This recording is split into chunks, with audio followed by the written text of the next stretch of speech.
Good afternoon, everyone, and thank you for joining us for today's webinar. My name is Roneen Davis, and I am a Grantee Technical Assistance Manager at the Council of State Governments Justice Center. Before we begin, I have a couple of technical notes. If you encounter connection or audio problems during this webinar, please call WebEx Technical Support at 1-866-229-3239. We'll also post that number to the chat box on your screen. Unfortunately, there are some connection issues we may not be able to resolve during the webinar. However, we are recording today's webinar, and it will be posted on our website along with a copy of the slides used in today's presentation. This webinar will be covering important information on how to get started with your grant and the technical assistance available to you. Because of the amount of information being shared today, we will have a few question breaks throughout the webinar. To ask a question, please enter it in the Q&A panel on the bottom right-hand corner of your screen. You can ask questions at any point during the webinar. While we may not be able to get to every question during each of the breaks, we will have time at the end to address any remaining questions. We will do our best to answer as many questions as possible before we end today. Please note that while there is a lot of information in this webinar, your program specialist at the Office of Juvenile Justice and Delinquency Prevention, or OJJDP, and your technical assistance provider at the National Reentry Resource Center will be in regular contact with you after the webinar to assist you with implementing your grant program. Joining me for today's webinar are Patrick Dunkhorst, Juvenile Justice Program Specialist and the lead staff member at OJJDP on this grant program, and Jennifer Tyson, Research Coordinator at OJJDP. Here's the agenda for today's presentation. After introductions, Ms. Tyson and Mr. Dunkhorst will walk you through the early requirements for your grant, including special conditions that may prevent you from accessing your funds right away, how to address whether or not your program will be conducting research, and what is involved in the grants management process. Mr. Dunkhorst will then walk you through the reporting requirements of the grant program, and I will then review the expectations of the grant and what you can expect from the technical assistance that you will be receiving. Now I'm going to turn it over to Patrick Dunkhorst to tell you a little bit about the Office of Juvenile Justice and Delinquency Prevention.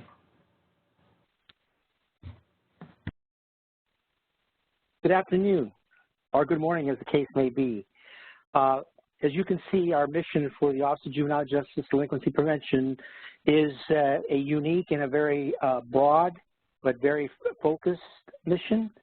And just to give you a little bit of information about the OJJDP Act itself, on September 7th of 1974, the Juvenile Justice Delinquency Prevention Act was signed into law.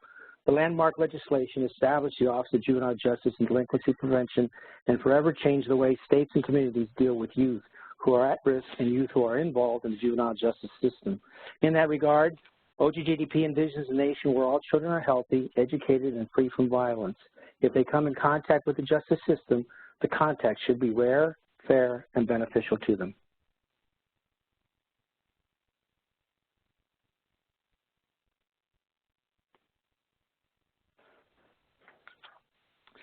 This is a slide of just good information, and the big takeaway here is subscribe using the link there to our newsletter and our JuveJust listserv. It'll be delivered directly, regularly, and often to your door. Thank you. Thanks, Patrick. I'm going to tell you a little bit about the Justice Center now. The Justice Center is a national nonprofit organization that serves policymakers at the local, state, and federal levels from all branches of government. Staff provides practical, nonpartisan advice and evidence-based, consensus-driven strategies to increase public safety and strengthen communities. You can find our website at csgjusticecenter.org and can follow us on Twitter at CSGJC. In addition to serving policymakers, the Justice Center provides technical assistance to all Second Chance Act grantees through the National Reentry Resource Center, or NRRC, which is funded through the Department of Justice's Bureau of Justice Assistance. We are constantly adding new content and resources to our website, and we send out a monthly newsletter that provides information about the latest research, funding opportunities, distance learning events, and other news about reentry. We encourage everyone who hasn't done so already to sign up for the newsletter by going to csgjusticecenter.org/subscribe.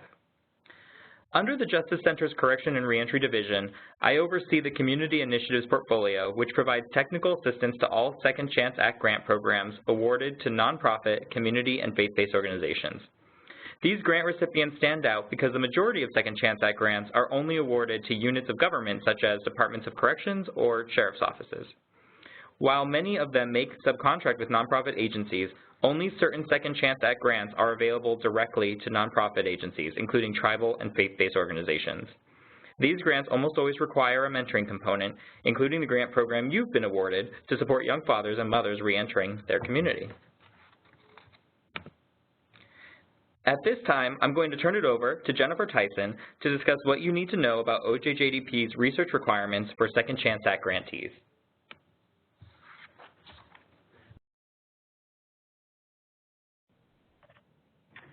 Hi, everyone, and thanks, Roneen. So I'm going to give you just a little bit of overview of some special conditions that were put on some of your awards, I believe, but not everyone's awards. And they're conditions that pertain if it looks like you're conducting research. There's special regulations at the federal level that require certain procedures and protections be in place if you're conducting research. So I'm giving this presentation. I know for some of you, you might be listening to it and thinking, oh, this is irrelevant. I don't have the conditions and I don't have the, I'm not doing research. But we think, in talking to Patrick that, there are a lot of activities that you might not think are research, but still meet the definition of research. And so we want to make sure that everyone's aware, even if we didn't necessarily identify your project to include research. And if we did identify your project to include research, so that you understand what the sort of language means and know what the process is to remove them. So that's what I hope to accomplish today. It's a pretty quick overview of these things, so definitely if you have questions, feel free to reach out to Patrick, who works closely with me and my team of research staff in the office. So with that, I gave a little bit of background, but what I'm going to do is go a little bit over the definition of research, and then there are three related conditions and requirements if your project meets the definition of conducting research. It is the protection of human subjects, privacy certificates and confidentiality, and then research independence and integrity. So first, on this link here, and it's in the solicitations, and it would be in some of the follow-up materials, I believe, that you got, there's a specific federal definition of what constitutes research, and there's really two components to it. The first is the definition of research, which is a systematic investigation including research development, testing, and evaluation designed to develop or contribute to generalizable knowledge. So the language here is really important because we recognize that you may not be conducting research, but if you said something in your solicitation that sounded like this language, we have to be conservative in our interpretation, and so you may have sort of been identified as one of the projects that include research, even if you're not really conducting research. And we'll talk a little bit about what you would need to do if you're not actually doing research. And then the second part of the definition is that a lot of these conditions apply only if you're actually including what's called human subjects in the research, and so human subjects really just means people. But you essentially need to be collecting, information from real people about people, and it has to either be directly, collected from them or identifiable to a specific person. So even if you didn't ask a specific person, if you get information about a specific person, then you're conducting research. So that is the two components of sort of the definition. And so if your project both included something that appeared to be research, again, sort of systematic investigation designed to contribute to generalizable knowledge, and included the appearance that you were including humans, essentially any people and specific people in the project, then you have the conditions applied to your award. So why is this important? And then so I'm going to just give a little bit of background of sort of why it's important, and then go into how you would actually go about sort of satisfying the requirements. So there's a history, and I'm not necessarily going to go into all of the details specifically here, but there's a history in the federal government where there was pretty egregious human rights violations, frankly, that happened in sort of the pursuit of research, where, people who were in prisons were subjected to, or essentially withheld treatment because they wanted to see the effects of what would happen if they were withheld treatment. And so that is ethically and morally, unacceptable. And so a lot of these protections were put in place back, in the 30s or in the 70s for work that had happened sort of previously. But because of that sort of previous egregious behavior, there is a really strong emphasis on the need to comply with these regulations.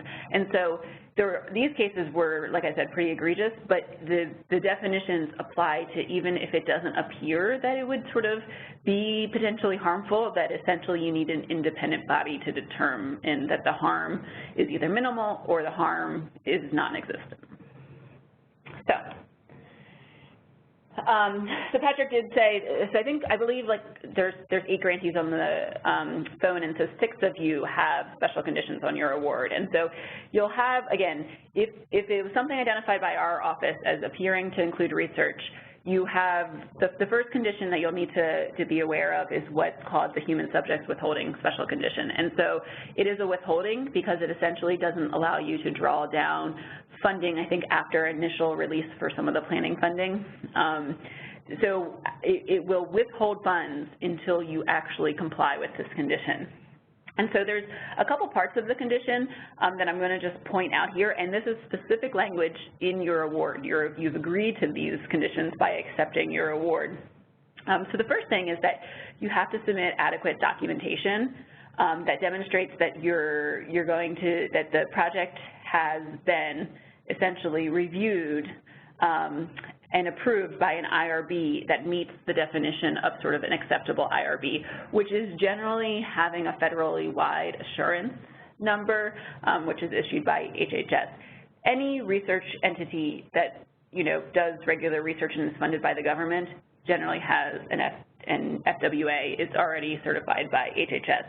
If you're planning on establishing an IRB for your program, that's a different question, and it would need to go through the process of getting the FWA number, and that is a lengthy process.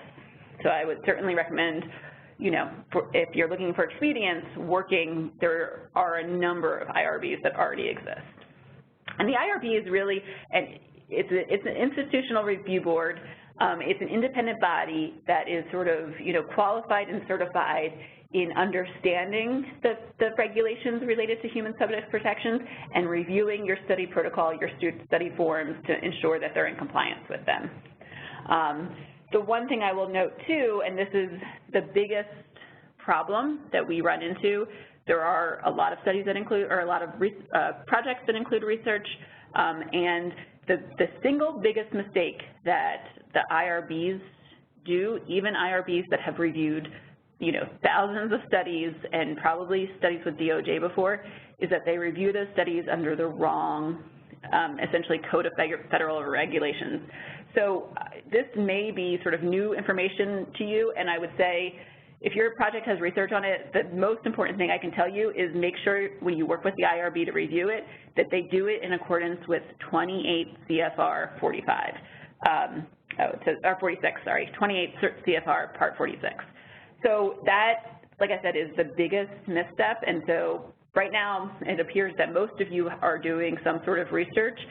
If you, do get reviewed by the IRB, make sure, and it is not routine practice because a lot of them haven't gotten funding from DOJ before, that there's a different code that applies to HHS. They need to do it under 28 CFR. And then essentially to comply, you have to submit the paperwork to Patrick. Patrick uploads it to the research unit and me to review, and then we will determine whether it's sufficient or not. So, I went over some of this in the language of the condition itself, but this is just a recap of sort of the documentation that's required. So in order to comply with the condition, you have to submit a letter on letterhead that has that FWA number I talked about, that talked about the IRB review. Again, that includes 28 CFR Part 46 that addresses the relevant items on the form. So it talks about a form, which in special conditions, and there's a link, there's a sort of standard human subjects form that addresses certain areas that need to be reviewed. Most IRBs have those sort of as routine practice, but if you don't, the form, which is online, is the starting point. And then you're supposed to keep us up, oh, and then also the entire application materials that were submitted to the IRB for review. And so you're supposed to keep them, you know, updated. And so the one other thing is once you get the first determination, this is actually something that you have to update with any updates to the IRBs, which is usually at least annually, but can be more often if you're revising your study. Okay. The second part is the privacy. So in addition to Institutional Review Board and Human Subjects conditions, there's a requirement for federal money that involves research to have, that are sort of the confidentiality, the privacy regulations, and so they are related to the human subjects ones, but they are actually different. And so the biggest point here is that you essentially need to complete what we call a privacy certificate. So it's a standard form. I don't know if Patrick's already distributed it, or will probably distribute it after the webinar. But that, again, only pertains if you're doing research. And the key here is that you essentially submit the completed privacy certificate. It does go hand in hand with your IRB because it really does sort of answer the same sort of questions that would get reviewed. And the big key there is that it needs to be signed by 2 people. That includes the, and this is here, it includes both the principal investigator and the institutional representative, which is generally just the authorized representative on the award. And, you know, I'm going to pause just for a second because I don't think this was mentioned at the beginning. So I know there's a lot of conditions on the award, and Patrick's going to be going over some of those and some of the other, you know, policies and procedures. I will say, you know, we're sort of jumping into the research ones, which are somewhat the most complicated, so I hope I'm not sort of scaring anyone off. But the reason we're doing it first is just frankly that I had a scheduling conflict, so I'm going to do the presentation and then jump off. But again, if you do have questions, I know it's a lot of new information if you haven't worked with us before, especially if you haven't had a research component before, so please don't feel like this is the only time you can ask questions. But anyway, that's sort of why we're doing the order. I thought that might be worth noting.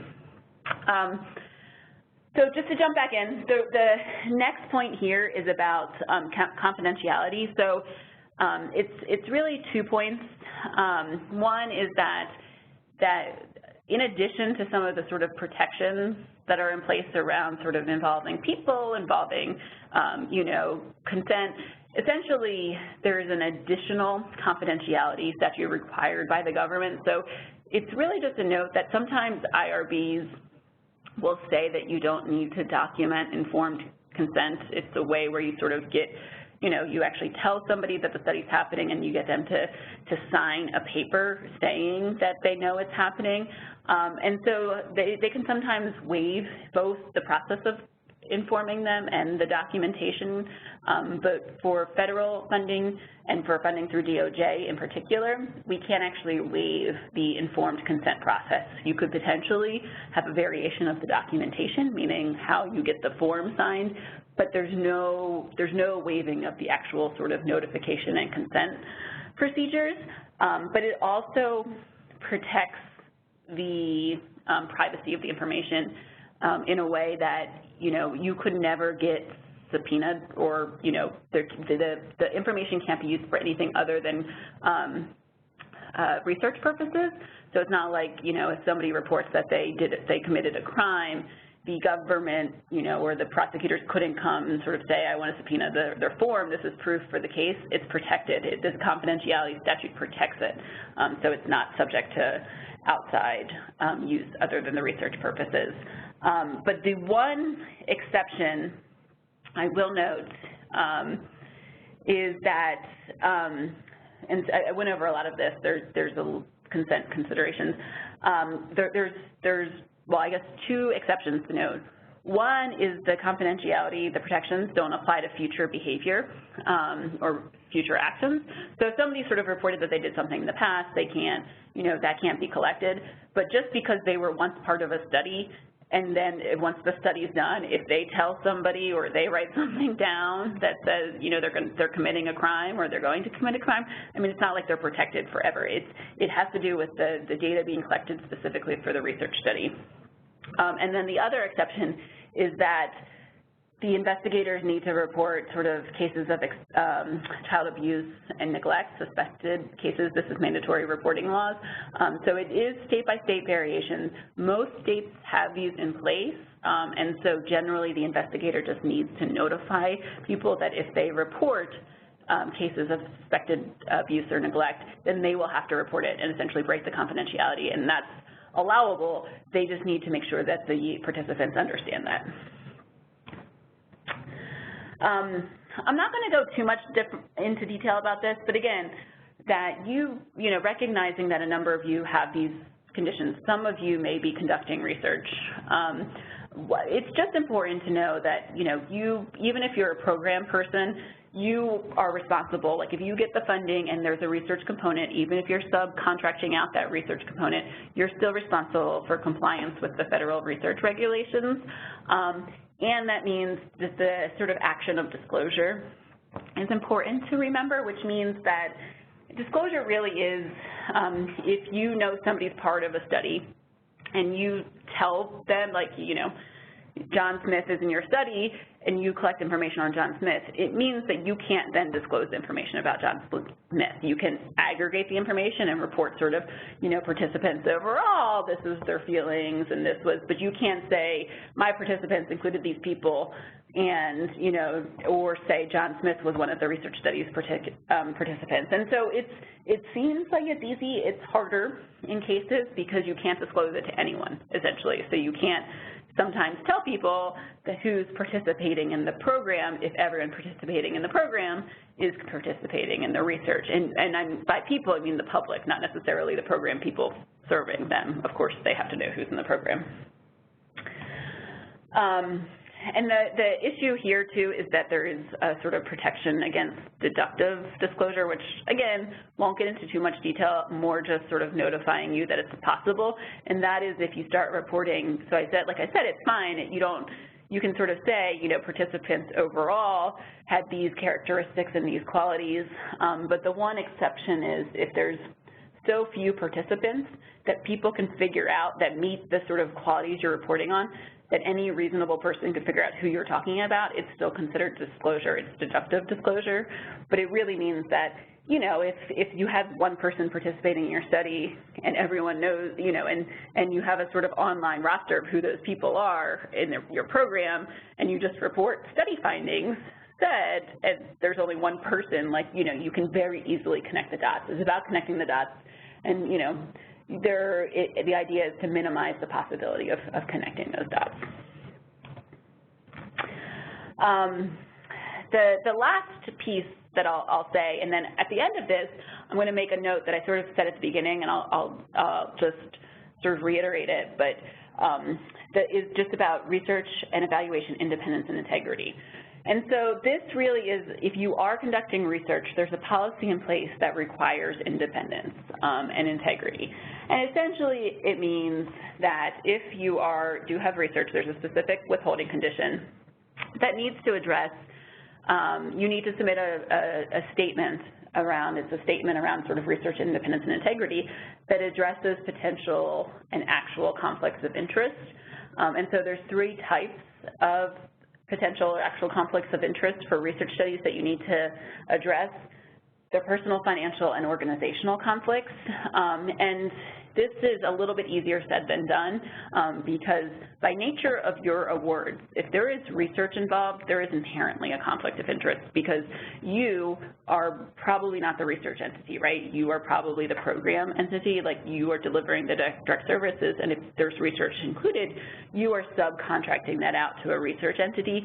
That is inherently a conflict because it's not really independent, right? The researcher has a sort of financial relationship with you, and so that is an inherent conflict of interest. And so what you need to do if you have the research is essentially address strategies to mitigate that actual conflict of interest. And so in this case, I mean, generally, the way that's addressed is that the research institution would work with the program institution to establish independence in publication. And so through your agreements, for example, between the two, you would indicate that the researcher has, you know, the discretion and the direct responsibility for publishing the findings from the research. That's independent, right? If the program doesn't oversee it and you're in an agreement to that, then the researcher can go to journals and publish the findings. That's independent. That mitigates the strategy. The other thing is making data available. So data archiving is pretty common. And so if the data is available, anyone can sort of verify the data and the findings. And therefore, there's some independence and mitigation strategy. There's other ones in place, but you want to sort of address that you recognize that there is a conflict of interest inherent to the way the awards are operating here and establish a statement that addresses that.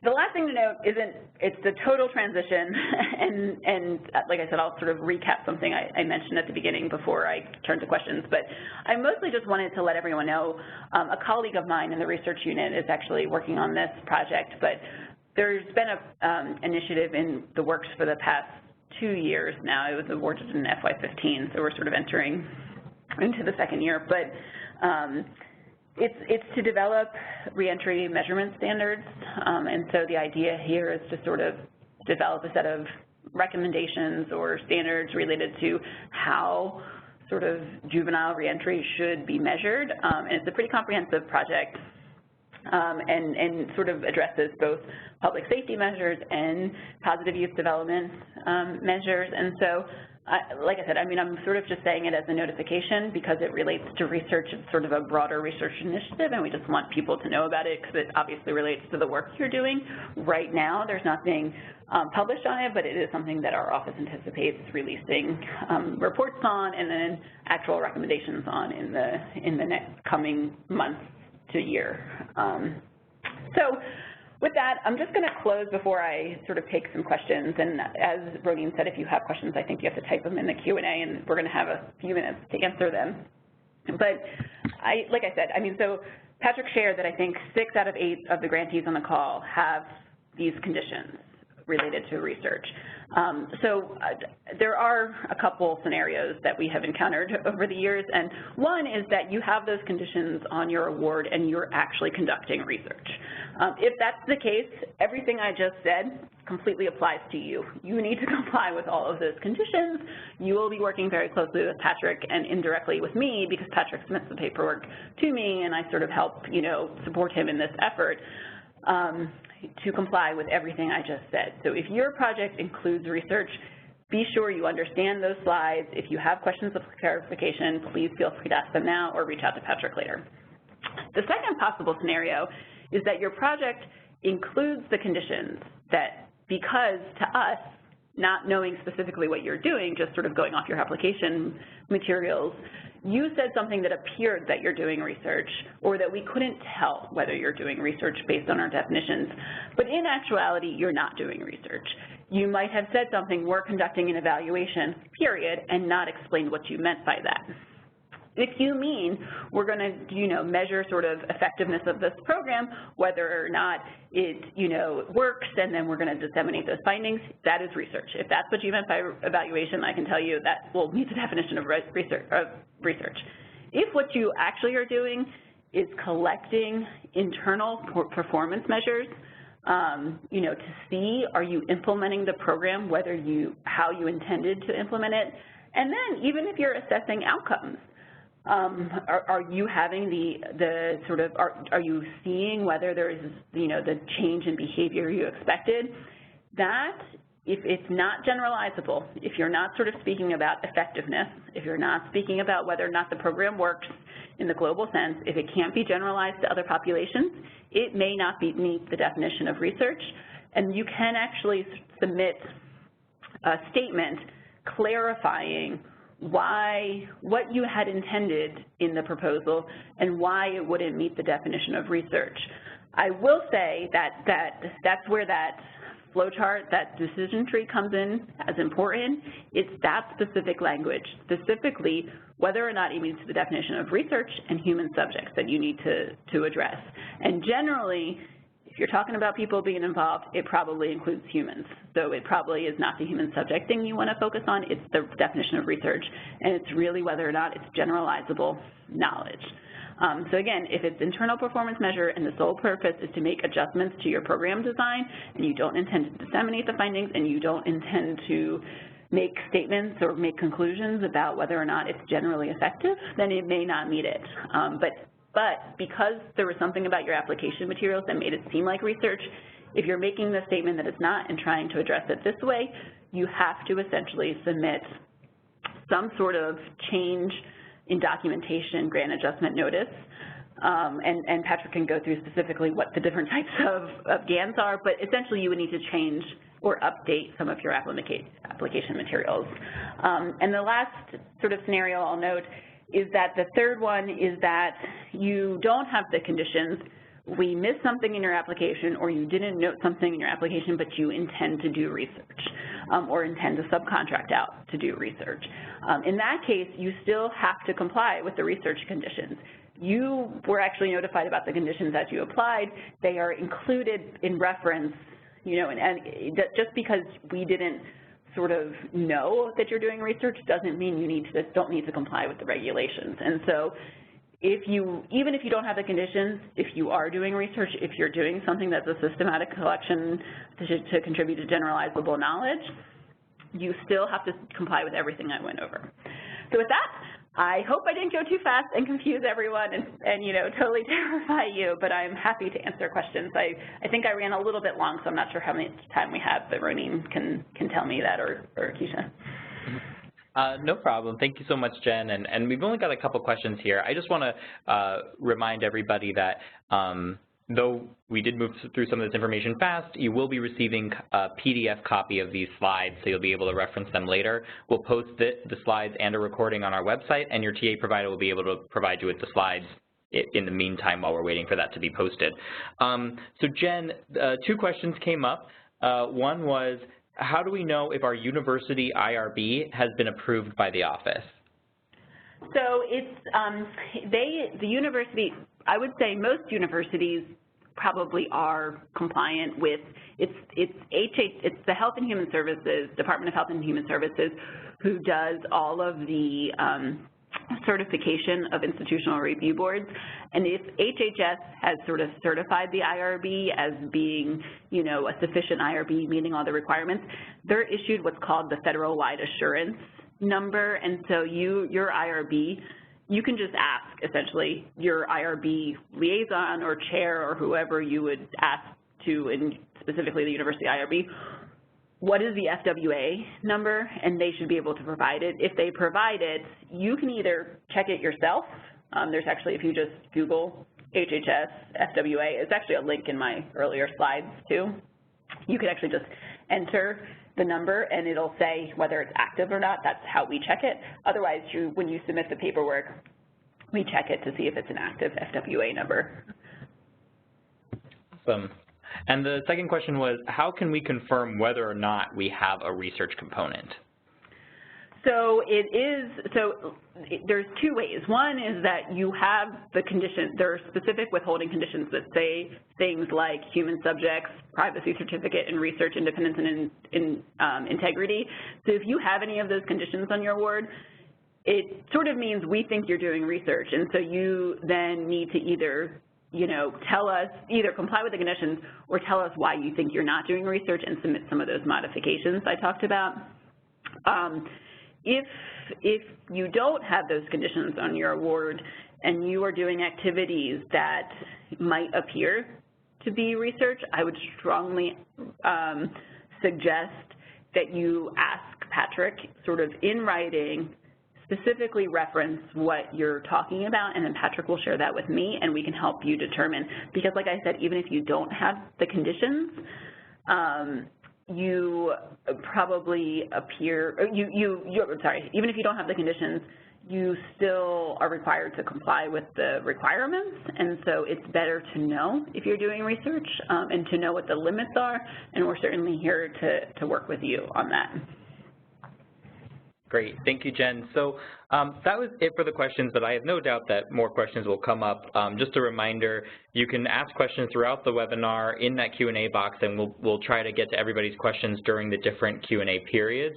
And also, like Jen said, definitely reach out to Patrick if you're not sure about something. He'll be able to help direct you to figure out what the next step is for your grant award and addressing these research special conditions. All of our contact information will be posted at the end of the webinar, as well as your TA provider's contact information that will be posted in the webinar as well. So these are all avenues to go through if you have further questions that we weren't able to address today. So thank you very much, Jen. Thanks. Bye, everyone. Good luck. All right, we're going to go ahead and turn it over to Patrick now to talk about some important things to know about your grant award.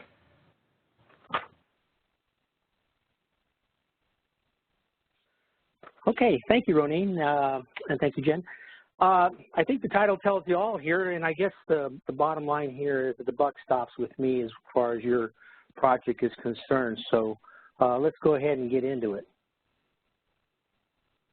Okay, the objectives for today, and these are broad brush objectives, but you will have some takeaways when it's all said and done.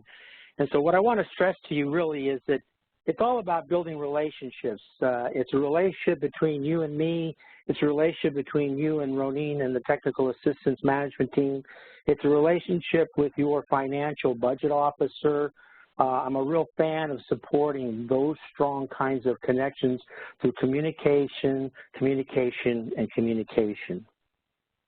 I think it's also important that I want you to come away with after this 30 minutes or so is that you're building good administrative habits now and know it can undermine your progress to manage and implement your program.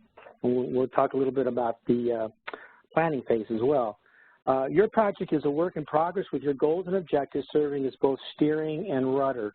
So 12 months ago or however long it was, you wrote this application or someone wrote it for you, and now here you are, you got the award, we called your bluff, so to speak, and now you got to relook at it, or you're looking at it in a way that, you know, gives you a little bit of pause because of where you were at the time that you wrote it and where you are now in your community with the young people you're going to be serving. So this is a great opportunity to talk about that. And then what I like to call service after the contract. When you buy a new car, you want to make sure the dealer's maintenance shop will be there when you need them. And so you need to get to know, again, your program manager and your technical assistance specialist. Okay, so in a sense, what is OJJD's responsibility to you in this process? And I won't read these to you, but I think you can see them very clearly. This WebEx is a bit like drinking from a hot fire hose, and I know that.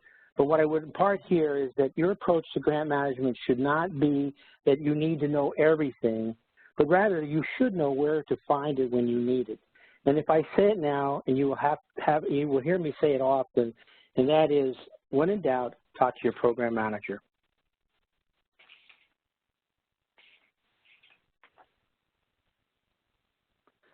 So hopefully throughout the life of your program, you'll be taking advantage of all the good training and technical assistance resources that will be available. Chances are, though, that there are two people you will have the most contact with. One is me, and the other is going to be Ronin, Derek, or Jan, your technical assistance specialist that will be working with you. As your OJDP manager works with you, I want you to know that I am responsible for program monitoring that includes reading your progress reports, doing annual desk reviews to look at whether you're drawing down funds at an appropriate rate, whether the program is meeting its goals and objectives, and that you are, in fact, doing what you said you were going to do. I am also responsible for monitoring site visits to gather information about how your program is progressing and also about what we can learn from your program that will assist other programs and that will guide the decision-making at OJJDP regarding promising practices and trends that we should be aware of and how they are impacting, in your case, children of incarcerated parents and, of course, the young fathers and young mothers. And then I think the last point, too, is I want to say is that at any time that you have a question about your funding in terms of access to it, drawing down, or modifying that budget, talk to me first, but you also, as you will learn through the rest of this presentation, you have some customer service at the Office of Chief Financial Officer to help you as well.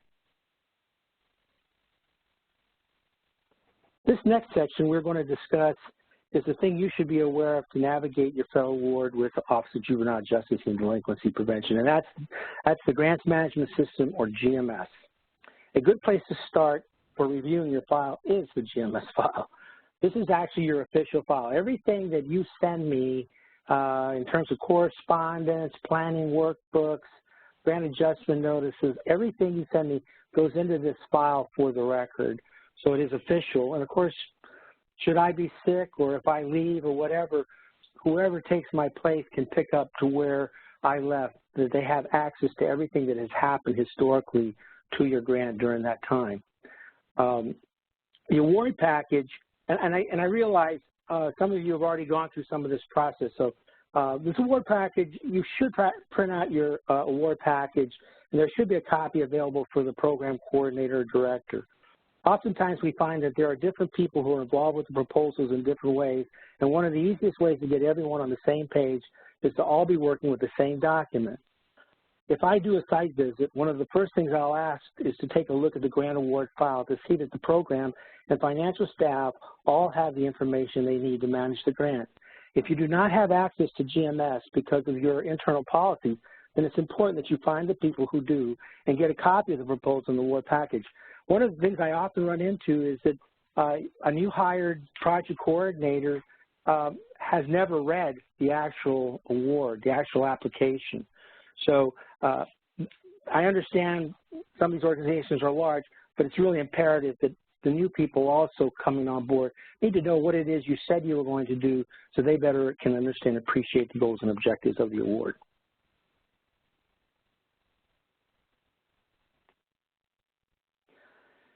Here's just some bullet information on the grants management support that you can receive. Since GMS is an important part of how you access information, I recommend that you try to spend some time getting familiar with the system and how it works. There's a help desk that you can call. Unfortunately, as program managers, we cannot access the same view that you have, so it's hard for us to help you. It's easier for you to call the help desk, and they can walk you through each window to solve any problem you might have. There's also a training module at the link on this link on this slide. GMS is used for progress reporting and financial reporting to modify your award or your budget to close out your award. Another important thing is to make sure that the point of contact is up to date in GMS. You can list a point of contact and an alternate point of contact because the system itself sends out emails to the official points of contacts. And if it is not current, you can miss important messages. So many times I've had a grantee say, I never got that message, and then I go into GMS and I find they're not listed as a point of contact. And again, that happens because when you first submitted the award, maybe the grant writer did the application for you, so they're listed in there as a point of contact. So you just want to double check that. You know, all you can do is go in GMS and see who's actually in there. You have a point of contact, an alternate point of contact, an authorized rep, which is usually your CEO or president of your organization, and then your budget officer, who is the financial point of contact, who could also have an alternate financial point of contact as well.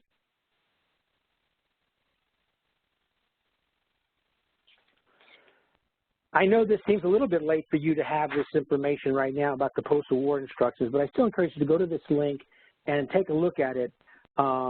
It really does give you, and certainly if you have new people coming on board, it's a great document to take a look at so they can see the processes whereby the grant, where you accepted the award package, really gives you the requirements, which involves reviewing all the special conditions associated with the award and getting, of course, those award documents back to the Office of Justice Programs, which I worked with several of you in doing that. So I know you're all familiar with this, but I think it's still a good reference for current and new staff who may not be aware.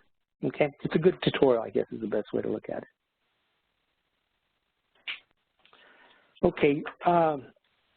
some of you actually are probably, actually not some of you, all of you have done this with me already.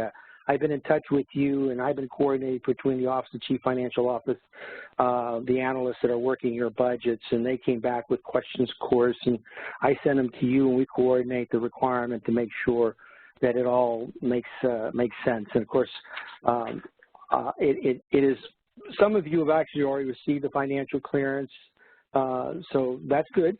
Those of you who have not yet, we're almost there. We're going to get that done in short order. But that, once you have that final clearance, it will in fact allow you to begin drawing down on the planning phase portion of your dollars. And I'm going to talk a little bit more about that, but I wanted you to know what that meant to you today.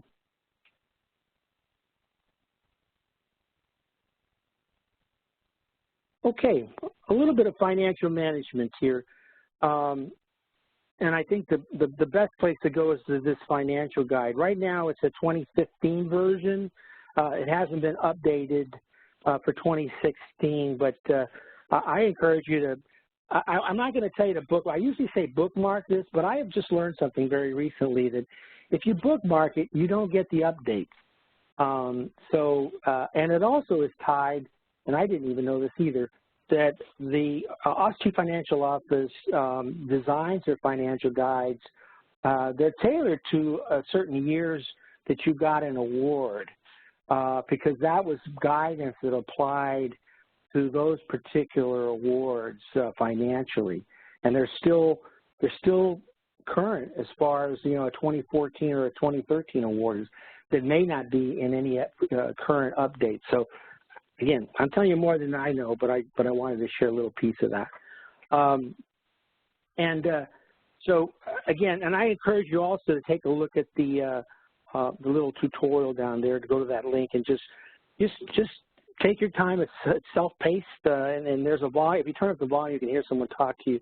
But I think it's important that you do take a look at that. And then, of course, the financial management training option for those of you who have never done that before. It's a great education. Okay, Jen referred to special conditions, and they vary by grant, and some of them are mandatory for different reasons. I think you all have, for instance, the special condition on no texting and driving. But then some of them are more detailed, as Jen pointed out, when you talk about IRBs and Privacy Act certificates and the like. So my big thing here is that, you know, if you haven't recently, go back and take a look at what is in your award documents to make sure you clearly understand all the special conditions that have been levied onto your award. And again, you have some things that are similar, but again, it's usually tailored to what was said in your application. And look at the percentages of withholding when you do look at that.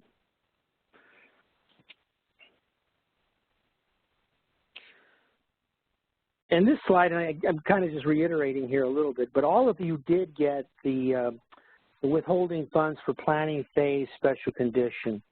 And this is to be very clear, the solicitation talked about up to 12-month planning phase, yeah.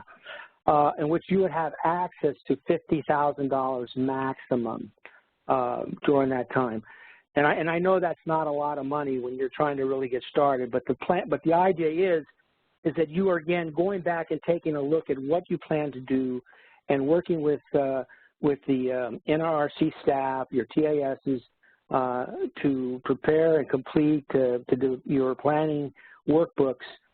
And then once it's ready and it has gone through review, and I say review meaning you're working with the NRC staff, and then when you feel it's really ready, then you send it to me and I review it.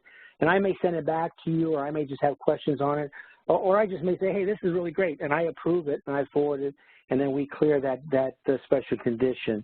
And then that clears that special condition completely. And you will, but up until that point, the only money you're going to have access to is that $50,000.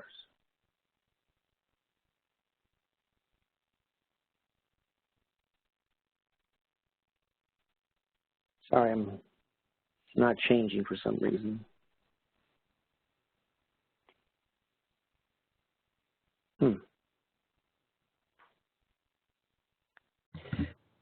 Hey, Patrick, we're going to go ahead and see if we can move it on our end here. Okay, there we go.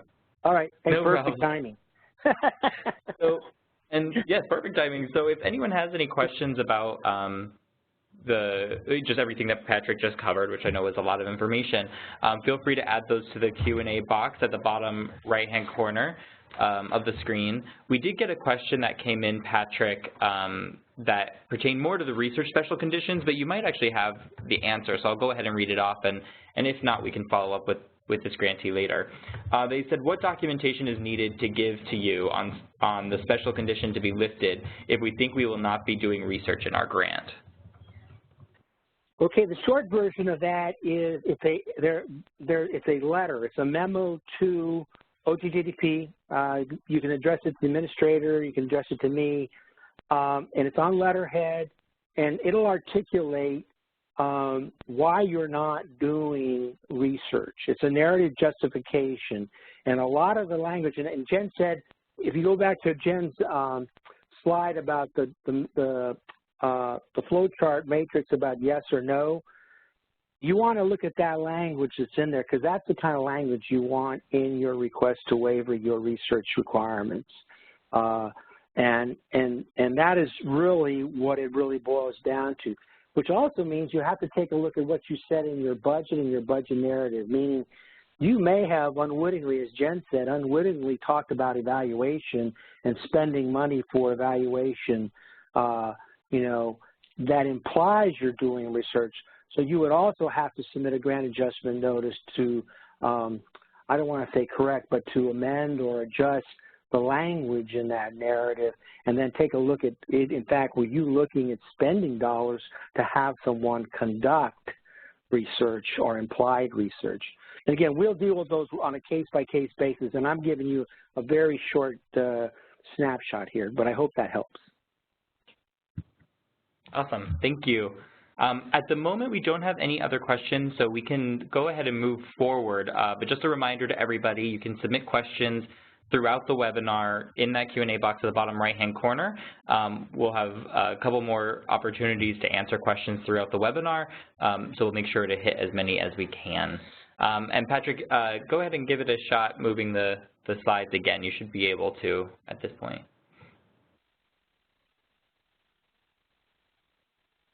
There we go. Okay. Hey. All right.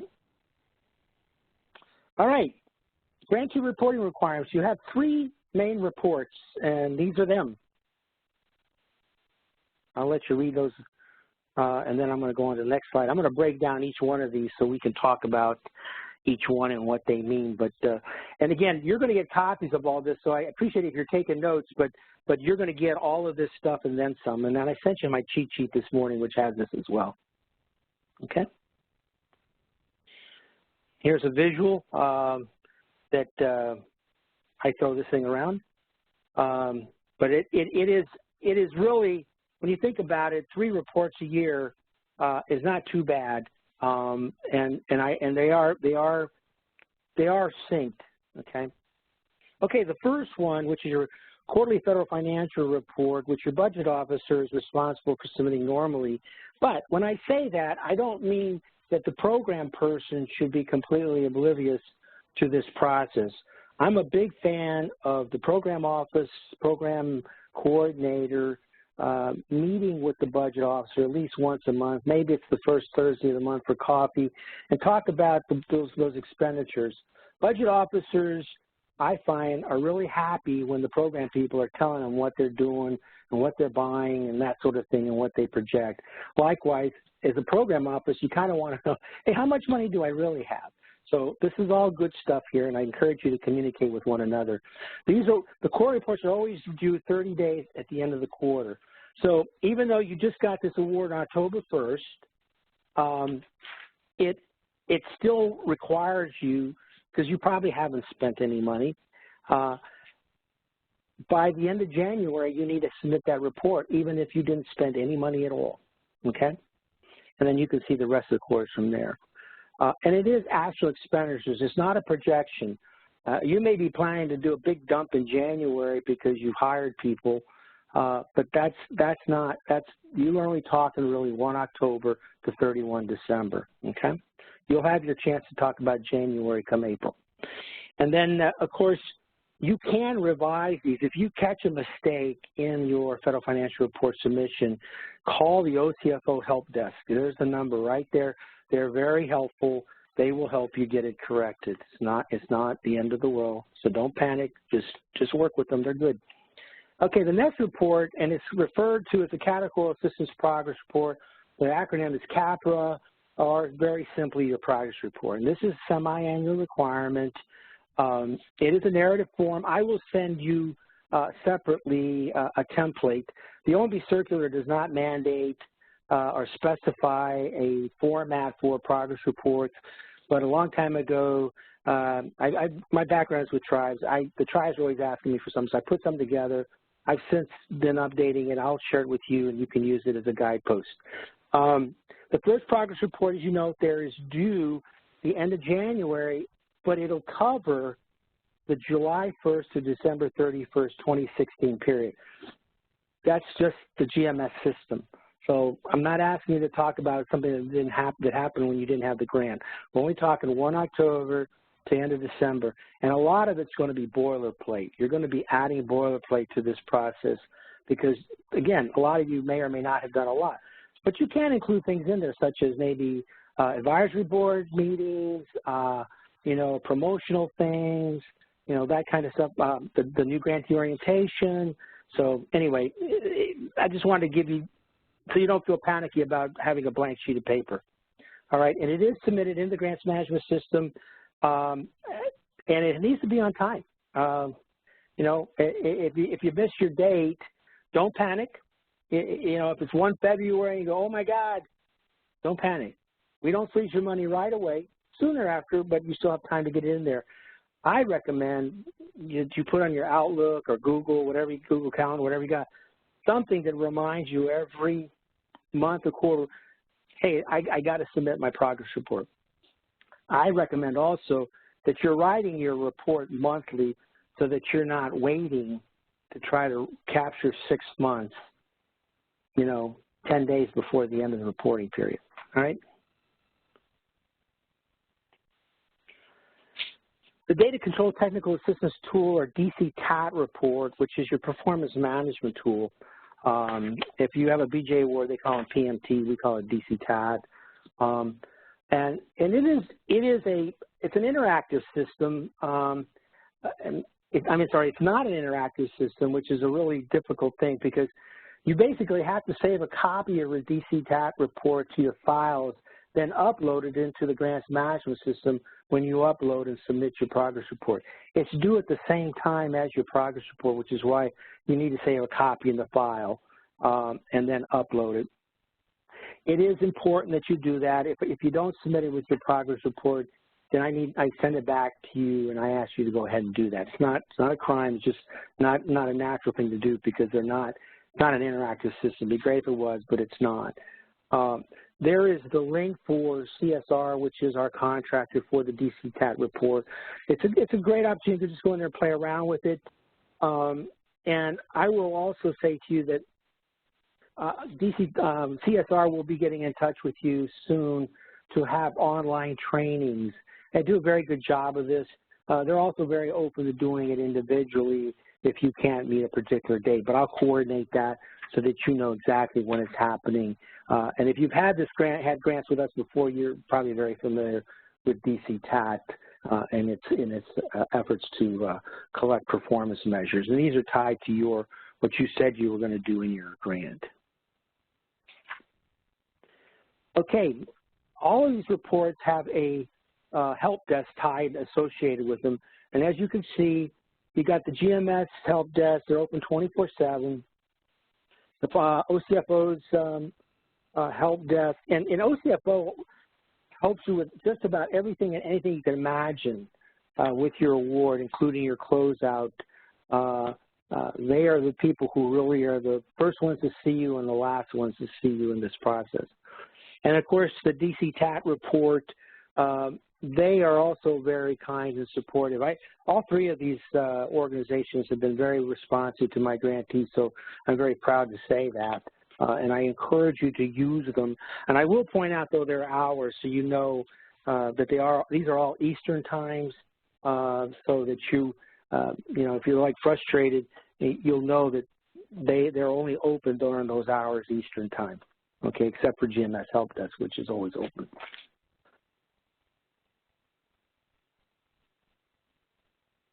Okay, I guess it doesn't want me to end, but the next slide is questions. Yeah, I don't know why it won't let you move to the question slides. There you go. There we go. All right, everybody. So thank you, Patrick, for the information on the reporting. Thank you. We got a question in, and while we're dealing with that, if anyone has any other questions, please submit those in the lower right-hand corner.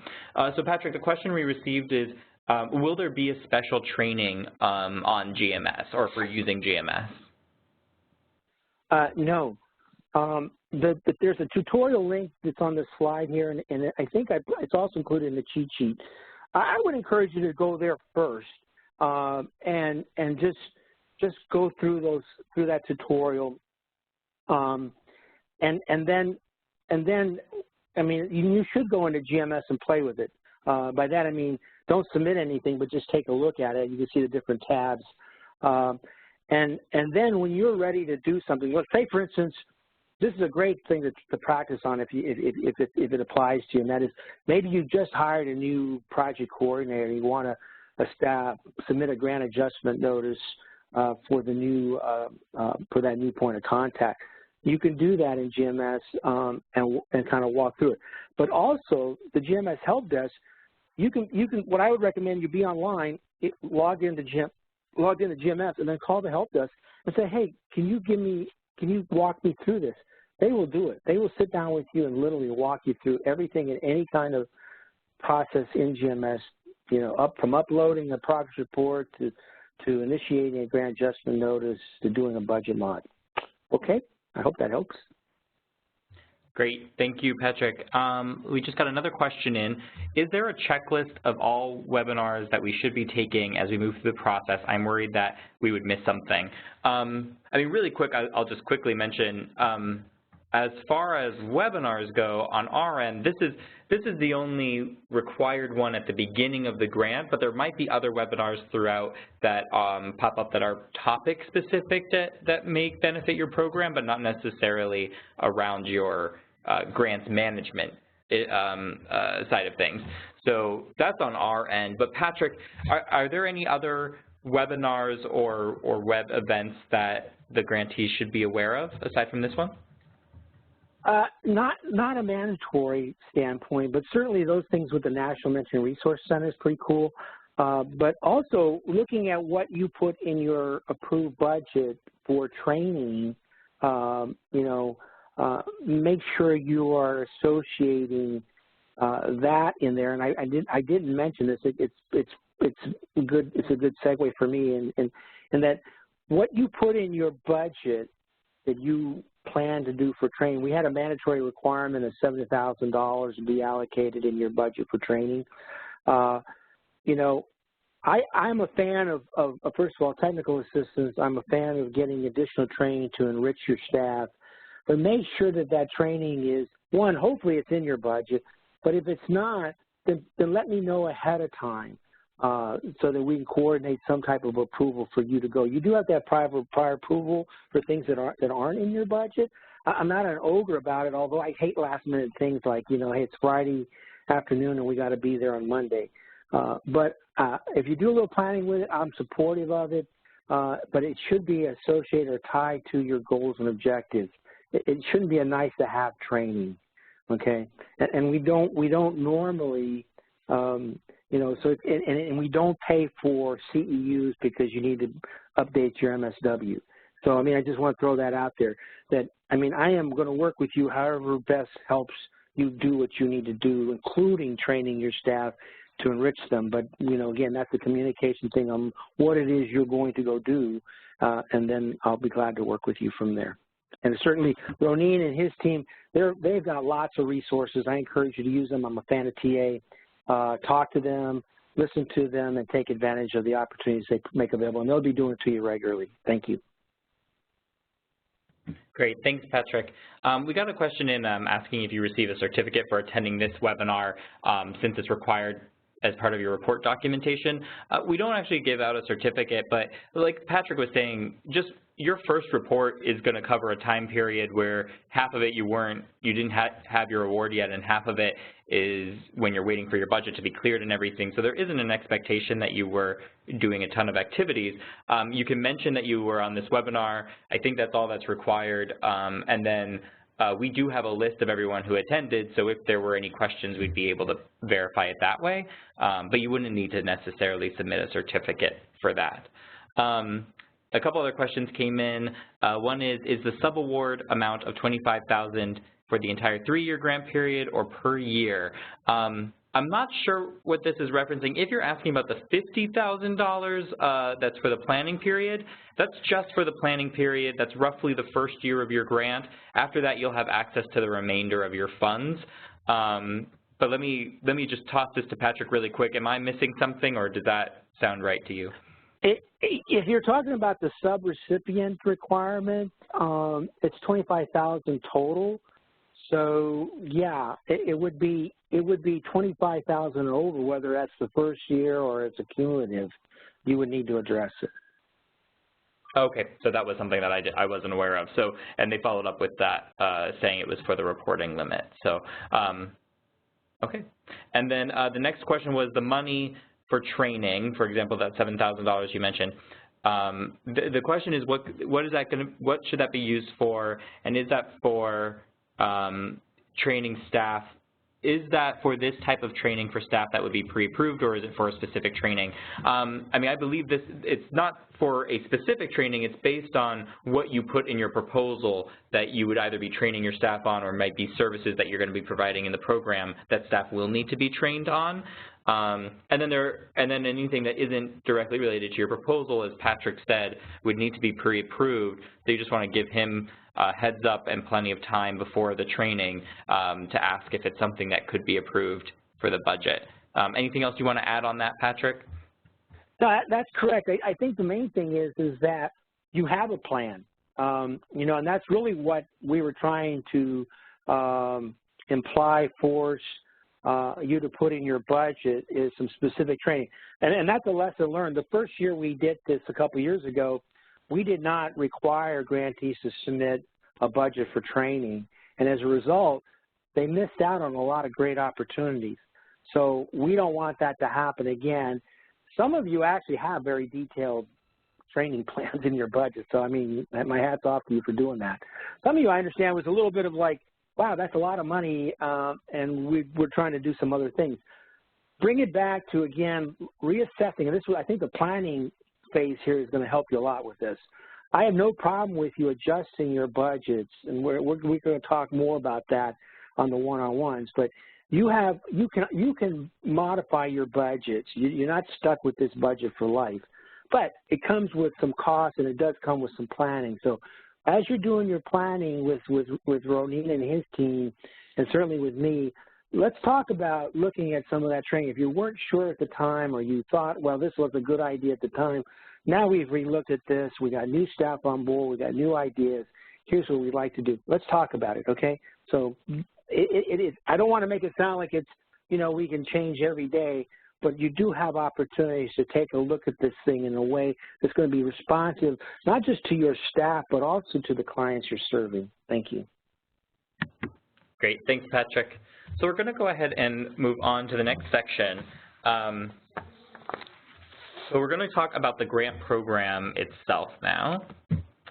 So first off, just want to wish everyone congratulations on receiving this grant. It's an exciting opportunity to not only support those in need who are reentering their communities, but supporting families as well. So you can see on this slide all of your fellow grant recipients for fiscal year 2016. So since 2014, OJJDP has made Second Chance Act awards to 20 community and faith-based organizations to run reentry programs for young parents. These programs work in juvenile detention centers, jails, state prisons, and tribal detention facilities in 16 states and the District of Columbia. For the first 2 years of the grant, the program focused on young fathers, and this year we're excited to see the addition of a category focused on young mothers. The goal of this program is to improve outcomes for young fathers and mothers. In addition to reducing recidivism, this program aims to support responsible parenting and healthy families. To achieve this goal, OJJDP expects programs to provide transitional and mentoring services that take into account the gender of the population being served. Services should be provided both pre and post-release and meet the assessed risks, strengths, and needs of the population as assessed by a validated criminogenic risk and needs assessment and other relevant tools. There are a number of factors that will need to be addressed when mapping out the services you will provide, including parent-specific education and ensuring your staff, environment, and services are prepared to be gender-responsive and trauma-informed. So while this may be a bit of a review, we just want to reiterate that the target population, whether you're serving father or mother figures, need to be assessed as medium to high risk to reoffend. This shouldn't be confused with those deemed to be at a high risk of violence or the seriousness of their particular offense. There are validated assessment tools that can help you determine if someone is medium to high risk, and oftentimes juvenile justice and correctional partners assess for this already and may be able to share this information with you. Your TA provider will work with you on this in more depth on your individual calls. In addition to risk and need, participants in the program must be confined and under the age of 25 at the time of their enrollment in the program. And just a side note, it does say this in the solicitation, but that doesn't mean you have to stop working with the clients once they turn 25. They just have to be under 25 at the time that they're enrolled in the program. So your grant programs are split into a planning and implementation phase, as Patrick had mentioned earlier.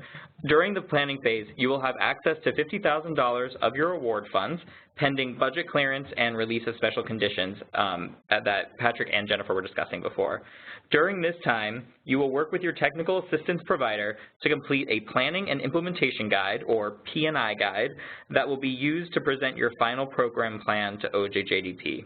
Once submitted and approved by your program specialist, the remainder of your funds will be released. While the solicitation states that programs will have up to 12 months for planning, please note that the planning phase length will be different for different grantees and is flexible based on each program's needs.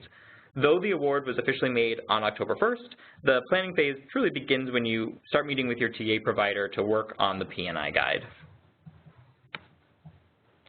The planning phase is meant to flush out the ideas put forth in your proposal and identify strengths and areas for improvement. This time will be used to get the program into a place where it's ready to get started, and your TA provider will have a clearer idea of what parts of the program will require more support going forward. And Patrick was able to give you a few examples of how this planning phase can be beneficial for working a few things out.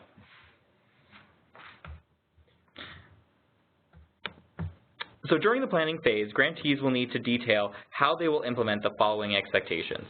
A key component of this program is mentoring, as we mentioned before. Mentoring can look different in different agencies and programs and may involve volunteers, employees, or peers who have had similar experiences as the participants themselves. Services like mentoring and case management should begin pre-release and be used to ease the transition of participants. The few months after release are when someone is at the highest risk for returning to the system, so contact should continue immediately or very soon after release and be most intensive at that time. Any reentry program should have a plan for engaging family members of the participants. This is not limited to notifying them of the program. Family members should be involved in the reentry process, consulted in case planning, and for a program focused on parents, programs should strive to find ways to build stronger relationships between their participants and the co-parents and children, beginning pre-release and continuing out in the community. This may include working out special visitation times for family within the facility, organizing family events, or giving participants opportunities to exercise and showcase the parenting and communication skills that they've developed in the program. Staff should be appropriately trained, taking into consideration the population being served, what is required to provide the services, such as any specific certifications, and trainings should include how to be gender responsive and trauma informed. So these are generally what training should be to prep for your program, but as Patrick said, there is a training budget and a training plan that you had to submit already, so that also should be taken into account here. Lastly, the importance of collecting data cannot be overstated. Data can be used to make program improvements, demonstrate success, and ensure quality assurance. Even if a program is not conducting research, basic data will come in handy for ensuring a program is meeting its objectives, including making reporting requirements to OJJDP. Throughout the course of your program, always consider how the program addresses dynamic risk factors and needs tied to recidivism, such as antisocial cognition and peers.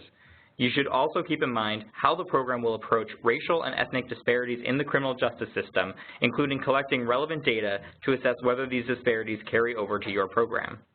Programs should strive to ensure they are offering evidence-based and culturally appropriate services, and that program processes and practices are documented and accessible to staff. Now we're going to talk about, how you will be supported in meeting the expectations that we just discussed. So there are three primary agencies that will provide you with support. OJJDP, as you know, is your funder and primary contact for any issue related to the functioning of your grant.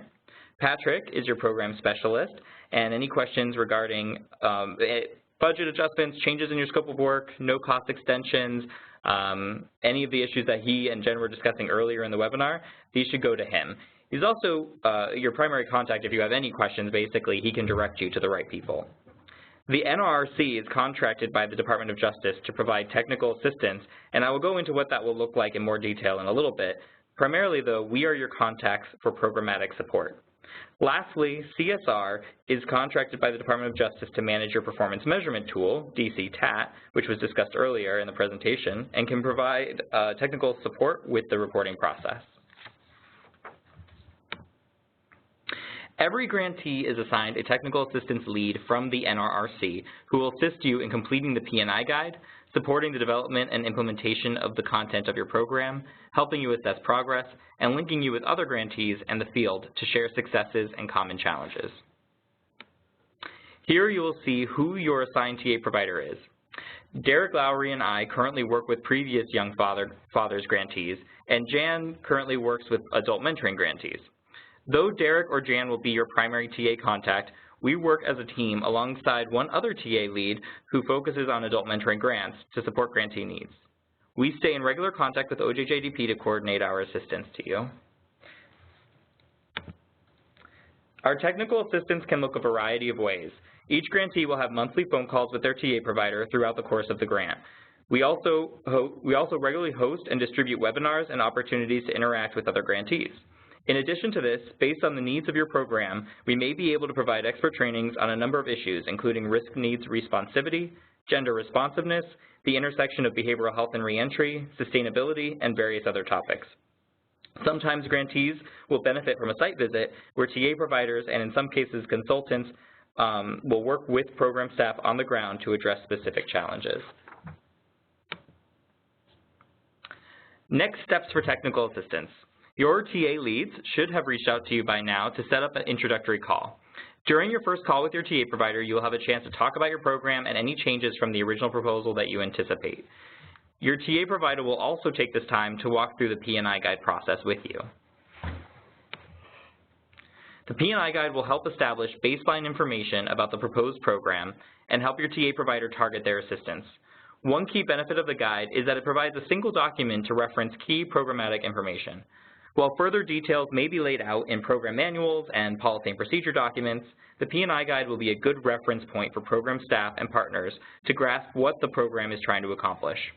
Keep in mind that the guide should be a living document that you can update as changes occur, whether they are small adjustments or formal changes requiring approval from OJJDP.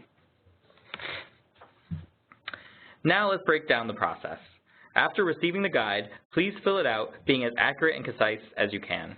We encourage you to bring in program partners for the parts of the guide that address their involvement in the program, such as your corrections partner, an intimate partner violence agency, or child support representative.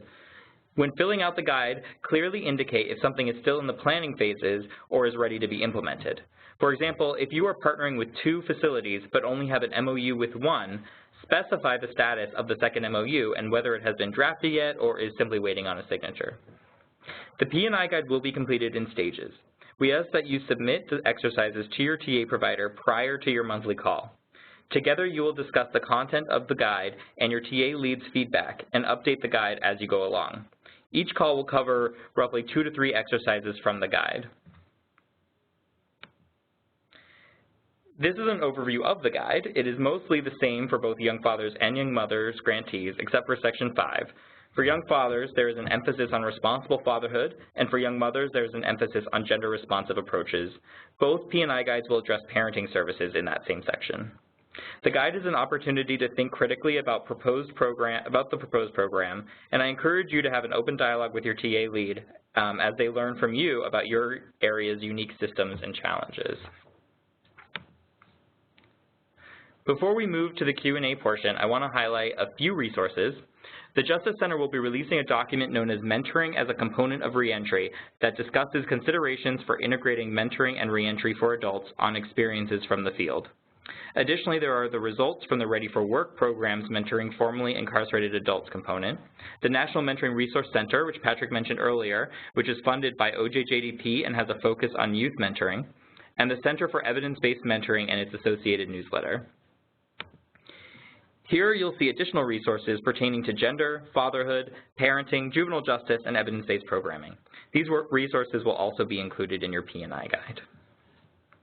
So I'm kind of like Jen, moving through some of this pretty fast, but we'll still have some time for questions, and then you'll definitely have opportunities to follow up with Patrick, myself, and your TA leads if you have any other questions that we're not able to get to today.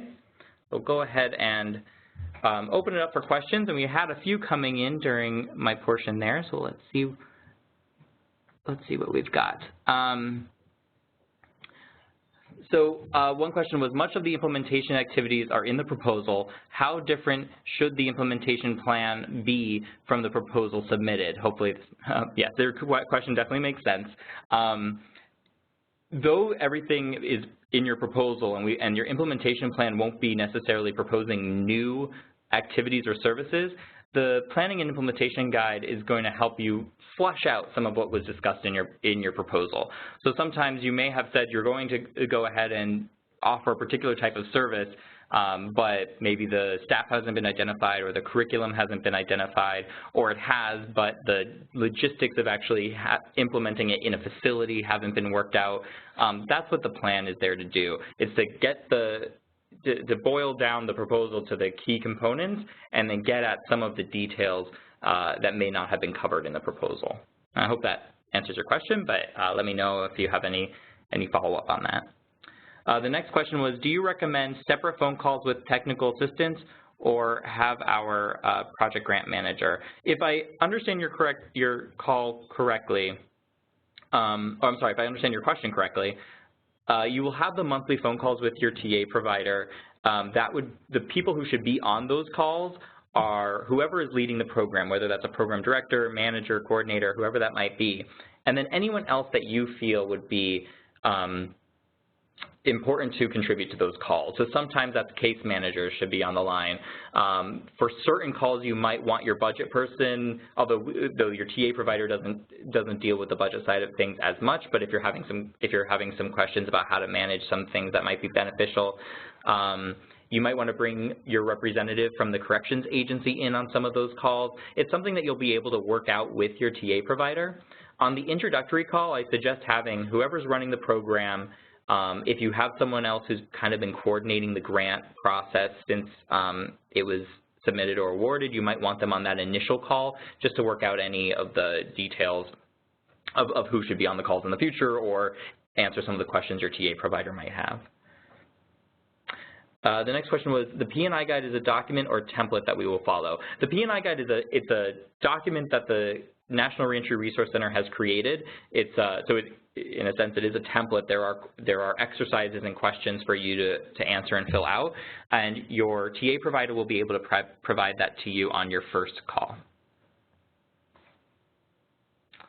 All right. And someone asked where they could find the P&I guide. It changes every year based on changes in the grants and just new information from the field. So we don't want to use the one from last year to provide you with an example, because there have been some changes since then. So the new one is being finalized, and you'll, like I said before, you'll receive that with your first call with your TA provider. Okay, so I think I answered those pretty quickly, so I apologize if I'm moving too fast. Please let me know. Let me know if you have any other questions. You can go ahead and put that in the Q&A box in the bottom right-hand corner. I did want to make a note. Patrick did send a message saying that there are 8 grants that were awarded for this cohort, including young fathers and young mothers, and that represents $2.8 million of Second Chance Act funding. So there's definitely a significant investment being put towards supporting these young parents. Another question that came in is, when can we expect our first contact from our TA provider? So you should have received an email from your TA provider at this point. If you haven't yet, feel free to reach out. Their contact information was on that slide, and I'll be able to send that out to everybody. But they should have reached out to you already, and if you haven't received the email, they should be following up with you soon. If there are any issues, just for some reason, if the emails aren't coming through, feel free to email me. My email address is up on the screen right now, rdavis@csg.org. You can also reach out to Patrick, and he can connect you to them as well. All right, so we've got a couple minutes left. So if anyone has any other questions, please feel free to submit them in that bottom right-hand box. Just as a reminder, a PDF of the slides today will be posted on our website along with a recording of the webinar. So if there are people in the program that you feel would benefit from watching this webinar, you can definitely provide that to them. The recording will be posted probably sometime next week. The PDF of the slides will be provided to your TA provider, so they'll be able to send you a copy of the slides in the next couple of days. All right, just checking if there's any other questions that have come in. And looks like we don't have any new questions. Awesome, so we're right almost at the end of the webinar. And I just wanted to thank everybody for joining us today and taking time out of your day, especially those of you who might be in other time zones where it's a little bit earlier. I also want to give a big thank you to Patrick and Jen, who unfortunately had to leave the webinar early, for taking the time to present today and gathering all this information for you in what I hope is a somewhat easily digestible form. As I mentioned, we will be providing a recording and PDF of all this information, so don't worry about your note-taking. We'll get all this to you.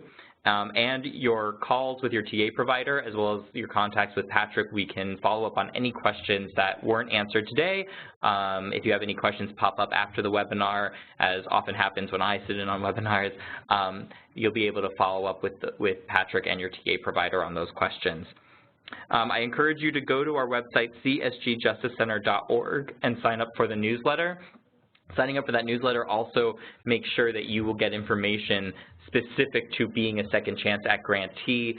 Every now and then there are certain events for Second Chance Act grantees or other learning opportunities specific to the grantees that we would want to provide to you.